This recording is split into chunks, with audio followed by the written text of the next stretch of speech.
They say betrayal cuts deepest when it comes from someone you trusted. The one who knew your secrets, your fears, your very soul. Mine was no different. The day Lily spilled my truth was etched into my memory like a poison scar. I was just a girl then, trembling under her gaze, my face burning with shame as the whispers spread like wildfire through our small town. Everyone looked at me with pity, with judgment. "Everyone here already knows," they whispered behind cupped hands. "You just never talked about it because you're weak." It was humiliating, crippling even, my secret, my vulnerability laid bare for all to gawk at. The shame was a weight I carried every day, a silent scar that marked me as a disgrace in their eyes.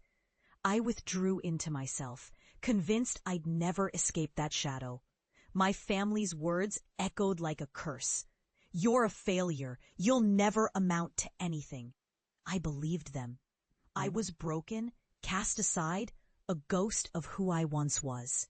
But beneath that pain, something refused to die. Something in me ignited a quiet, fierce resolve.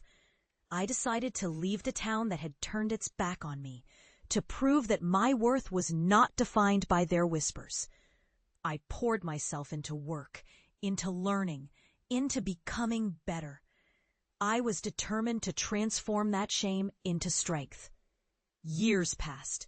I built a life beyond the whispers, an empire of my own making. I didn't just rise, I soared. I became someone they couldn't recognize, a force of nature that commanded respect and admiration. All the while, I kept my secrets buried, hidden beneath layers of success and confidence.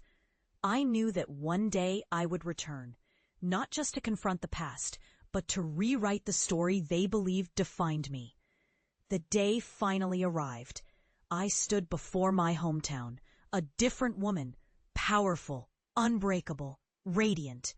My eyes swept over the crowd gathered in the square, and I saw Lily, trembling, her face pale. They whispered behind their hands, but I was no longer listening. The silence was deafening.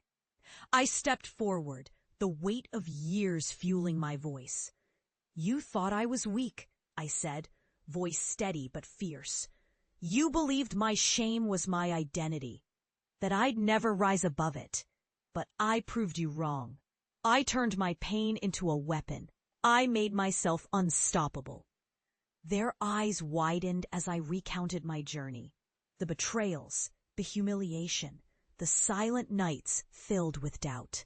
I told them how I had buried my shame deep inside, only to use it as fuel to become something they never expected. I was no longer a victim. I was a survivor, a leader, a testament to resilience. And then I faced Lily directly. Her eyes darted away, but I stepped closer. "You thought betraying me would break me," I whispered, "but it only made me stronger. This is my revenge, not with fists or fury, but with the undeniable truth that vulnerability can forge an unyielding spirit." A hush fell over the crowd. I felt the power surge through me, an unshakable confidence born from years of silence, pain, and rebirth. I had turned my shame into my crown. I had risen from the ashes of betrayal to stand here triumphant. This was my poetic justice. I had become unstoppable, and in that moment I knew I would never be broken again.